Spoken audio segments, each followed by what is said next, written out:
Hello दोस्तों, नमस्कार। आपका हमारे यूट्यूब चैनल पर स्वागत है। आइए देखते हैं पॉलिटिकल साइंस से संबंधित प्रैक्टिस सेट। अगर आप भी गवर्नमेंट जॉब की तैयारी कर रहे हैं तो आप हमारे चैनल को सब्सक्राइब कर लें, क्योंकि यहाँ पर आपको सभी विषयों का प्रैक्टिस सेट मिल जाएगा। तो चलिए शुरू करते हैं। संविधान की राज्य सूची में कौन सा विषय नहीं है? ऑप्शन है मत्स्यबाजी, बीमा या फिर कृषि। तो संविधान की राज्य सूची में बीमा विषय नहीं है। ऑप्शन सी आपका राइट आंसर हो जाएगा। केंद्र और राज्यों के बीच वैधानिक शक्तियों का बंटवारा दिया हुआ है किसमें? 5वीं अनुसूची में, 8वीं अनुसूची में, 7वीं अनुसूची में या फिर इनमें से कोई नहीं। तो केंद्र और राज्यों के बीच वैधानिक शक्तियों का बंटवारा 7वीं अनुसूची में दिया हुआ है। ऑप्शन सी आपका राइट आंसर हो जाएगा। संविधान की कौन सी अनुसूची में क्षेत्रीय भाषाओं का उल्लेख है? 7वीं अनुसूची में, 8वीं अनुसूची में, 9वीं अनुसूची में, 10वीं अनुसूची में। तो संविधान की 8वीं अनुसूची में क्षेत्रीय भाषाओं का उल्लेख है। ऑप्शन बी आपका राइट आंसर हो जाएगा। संविधान की 8वीं अनुसूची में सम्मिलित भाषाओं की संख्या कितनी है? ऑप्शन है 15, 18, 20 या फिर 22। तो संविधान की 8वीं अनुसूची में सम्मिलित भाषाओं की संख्या 22 है। ऑप्शन डी आपका राइट आंसर हो जाएगा। संविधान के किस अनुच्छेद के अंतर्गत हिंदी को राज्य भाषा के रूप में दर्जा प्रदान किया गया है? ऑप्शन है अनुच्छेद 348 एक, अनुच्छेद 346 एक, अनुच्छेद 343 एक या फिर अनुच्छेद 345 एक। तो संविधान के अनुच्छेद 343 एक के अंतर्गत हिंदी को राजभाषा का रूप यानी दर्जा प्रदान किया गया। ऑप्शन सी आपका राइट आंसर हो जाएगा। किसी भाषा को किसी राज्य भाषा के रूप में अंगीकार करने का अधिकार किसे है? ऑप्शन है राष्ट्रपति को, राजभाषा आयोग को, राज्य विधानमंडल को या फिर संसद को। तो किसी भाषा को किसी राज्य भाषा के रूप में अंगीकार करने का अधिकार राज्य विधानमंडल को है। ऑप्शन सी आपका राइट आंसर हो जाएगा। निम्नलिखित में कौन सी भाषा संविधान की 8वीं अनुसूची में नहीं है? ऑप्शन है उर्दू, भोजपुरी, कोंकणी, नेपाली। तो भोजपुरी भाषा संविधान की 8वीं अनुसूची में नहीं है। ऑप्शन बी आपका राइट आंसर हो जाएगा। अगला प्रश्न देखते हैं। संविधान की 8वीं अनुसूची में सूचीबद्ध निम्नोक्त में से कौन सी एक किसी राज्य की भाषा है? ऑप्शन है सिंधी, कश्मीरी, उर्दू या फिर नेपाली। तो संविधान की 8वीं अनुसूची में सूचीबद्ध निम्न में से उर्दू एक राज्य की राजभाषा है। ऑप्शन सी आपका राइट आंसर हो जाएगा। कौन सी भाषा हमारे संविधान की 8वीं अनुसूची में सम्मिलित नहीं है? ऑप्शन है गुजराती, डोगरी, राजस्थानी या फिर कश्मीरी। तो राजस्थानी भाषा हमारे संविधान की 8वीं अनुसूची में सम्मिलित नहीं है। ऑप्शन सी आपका राइट आंसर हो जाएगा। भारत के किस राज्य में उर्दू को प्रथम राजभाषा का दर्जा प्रदान किया गया है? ऑप्शन है जम्मू एवं कश्मीर, उत्तर प्रदेश, महाराष्ट्र या फिर बिहार। तो भारत के जम्मू एवं कश्मीर राज्य में उर्दू को प्रथम राजभाषा प्रदान किया गया है। ऑप्शन ए आपका राइट आंसर हो जाएगा। अगला प्रश्न देखते हैं। भारत के संविधान के अंतर्गत कितने प्रकार की आपातकालीन व्यवस्थाओं पर विचार किया जा सकता है? ऑप्शन 1, 2, 3 या फिर 4। तो भारत के संविधान के अंतर्गत 3 प्रकार की आपातकालीन व्यवस्थाओं पर विचार किया जा सकता है। ऑप्शन सी आपका राइट आंसर हो जाएगा। भारत का राष्ट्रपति किस प्रकार के आपातकाल की उद्घोषणा कर सकता है? ऑप्शन है राष्ट्रीय आपातकाल, वित्तीय आपातकाल, राज्य संवैधानिक आपातकाल या ये सभी। तो भारत का राष्ट्रपति ये सभी आपातकाल की उद्घोषणा कर सकता है। ऑप्शन डी आपका राइट आंसर हो जाएगा। अब तक कितनी बार राष्ट्रीय आपातकाल की उद्घोषणा राष्ट्रपति द्वारा की जा चुकी है? ऑप्शन है 2, 3, 4 या फिर 5। तो अब तक 3 बार राष्ट्रीय आपातकाल की उद्घोषणा राष्ट्रपति द्वारा की जा चुकी है। ऑप्शन बी आपका राइट आंसर हो जाएगा। संविधान के किस अनुच्छेद के तहत राष्ट्रीय आपातकाल की उद्घोषणा राष्ट्रपति करता है?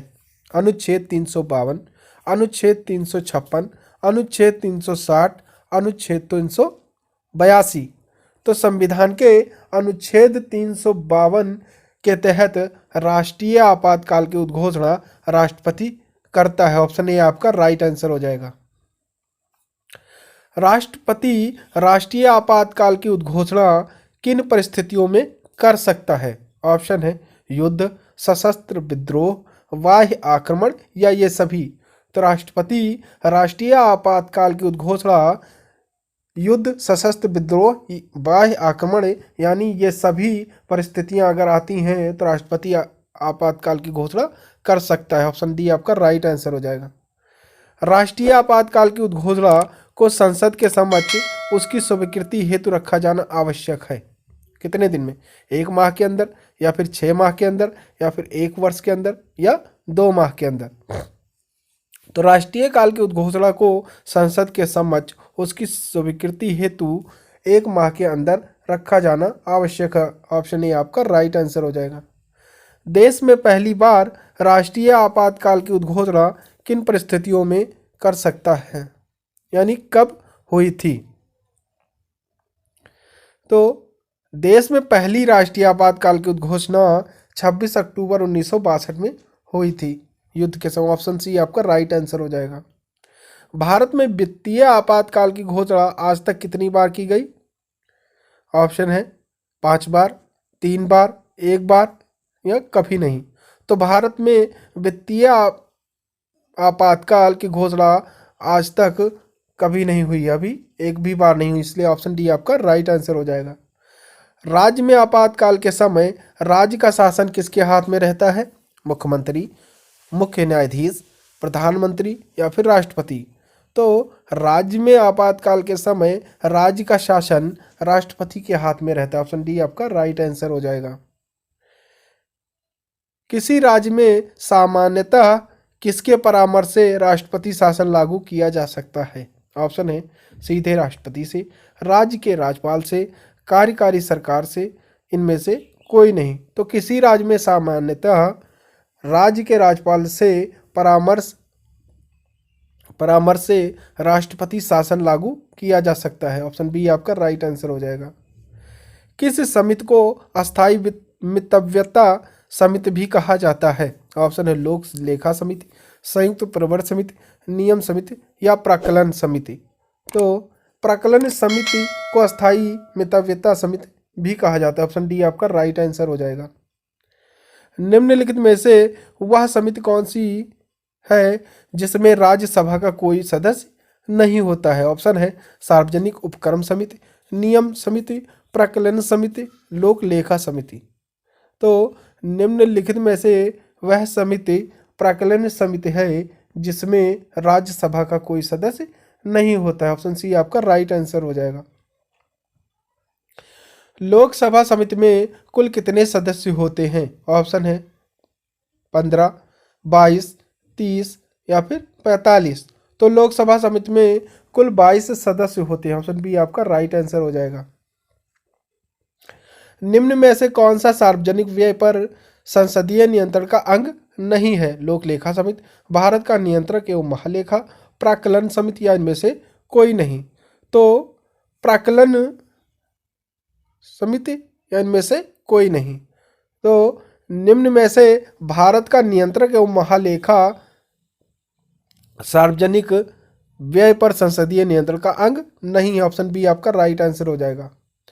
भारत के नियंत्रक और महालेखा परीक्षक की रिपोर्ट की समीक्षा करने वाली संसदीय समिति है? आकलन समिति, लोक लेखा समिति, प्रवर समिति या इनमें से कोई नहीं। तो भारत के नियंत्रक और महालेखा परीक्षक की रिपोर्ट की समीक्षा करने वाली संसदीय समिति लोक लेखा समिति है। ऑप्शन बी आपका राइट आंसर हो जाएगा। भारत में न्यायपालिका का स्वरूप है विकेंद्रीकृत, एकीकृत, सामूहिक या फिर व्यवहारिक। तो भारत में न्यायपालिका का स्वरूप एकीकृत है। ऑप्शन बी आपका राइट आंसर हो जाएगा। अगला प्रश्न देखते हैं।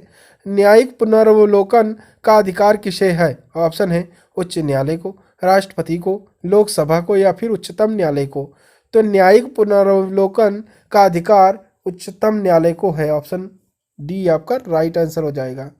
सर्वोच्च न्यायालय कौन सा प्रलेख जारी नहीं कर सकता है? ऑप्शन है निषेधाज्ञा, परमादेश, प्रतिषेध या फिर परमादेश।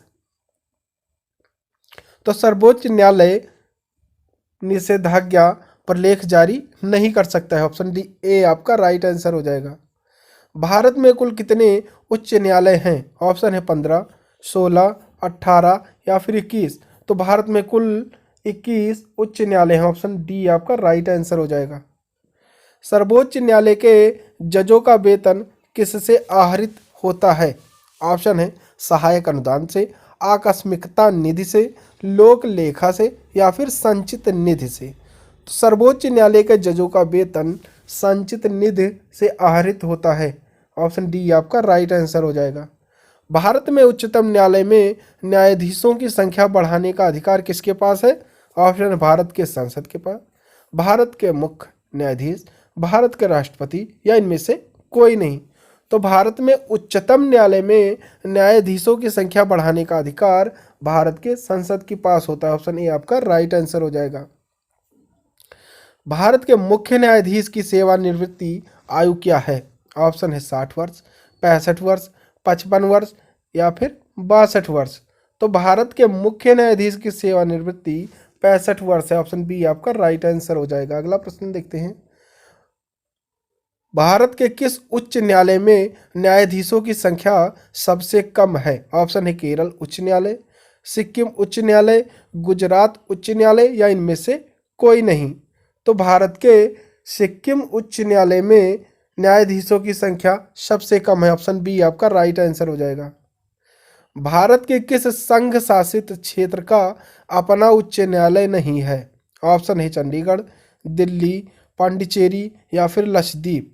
तो भारत के दिल्ली संघ शासित क्षेत्र का अपना उच्च न्यायालय नहीं है। ऑप्शन बी आपका राइट आंसर हो जाएगा। पटना उच्च न्यायालय की स्थापना कब हुई? ऑप्शन है 1916 में, 1917 में, 1918 में या फिर 1919 में। तो पटना उच्च न्यायालय की स्थापना 1916 ईस्वी में हुई। ऑप्शन ए आपका राइट आंसर हो जाएगा। भारत का सबसे बड़ा उच्च न्यायालय है चेन्नई उच्च न्यायालय, इलाहाबाद उच्च न्यायालय, मुंबई उच्च न्यायालय या फिर कोलकाता उच्च न्यायालय। तो भारत का सबसे बड़ा उच्च न्यायालय इलाहाबाद उच्च न्यायालय है। ऑप्शन बी आपका राइट आंसर हो जाएगा। अगला प्रश्न देखते हैं। किन राज्यों में साझा उच्च न्यायालय है? ऑप्शन है कर्नाटक व आंध्र प्रदेश, महाराष्ट्र व गोवा, गुजरात व उड़ीसा या इनमें से कोई नहीं।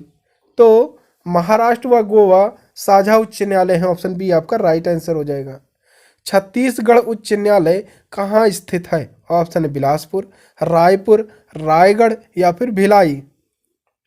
तो छत्तीसगढ़ उच्च न्यायालय बिलासपुर में स्थित है। ऑप्शन ए आपका राइट आंसर हो जाएगा। अगला प्रश्न देखते हैं। उत्तराखंड उच्च न्यायालय स्थापना कहाँ की गई है? ऑप्शन है नैनीताल में, हरिद्वार में, मंसूरी में या फिर देहरादून में। तो उत्तराखंड उच्च न्यायालय की स्थापना नैनीताल में की गई है। ऑप्शन ए आपका राइट आंसर हो जाएगा। अगला प्रश्न देखते हैं। मध्य प्रदेश उच्च न्यायालय कहाँ स्थित है? ऑप्शन है भोपाल, जबलपुर, ग्वालियर या फिर इंदौर। तो मध्य प्रदेश का उच्च न्यायालय जबलपुर में स्थित है। ऑप्शन बी आपका राइट आंसर हो जाएगा। तो thanks for watching my video. अगर आपको हमारा ये वीडियो पसंद आया हो तो प्लीज़ इसे लाइक शेयर कमेंट जरूर करें और चैनल पर नए हैं तो सब्सक्राइब करना बिल्कुल ना भूलें। Thank you.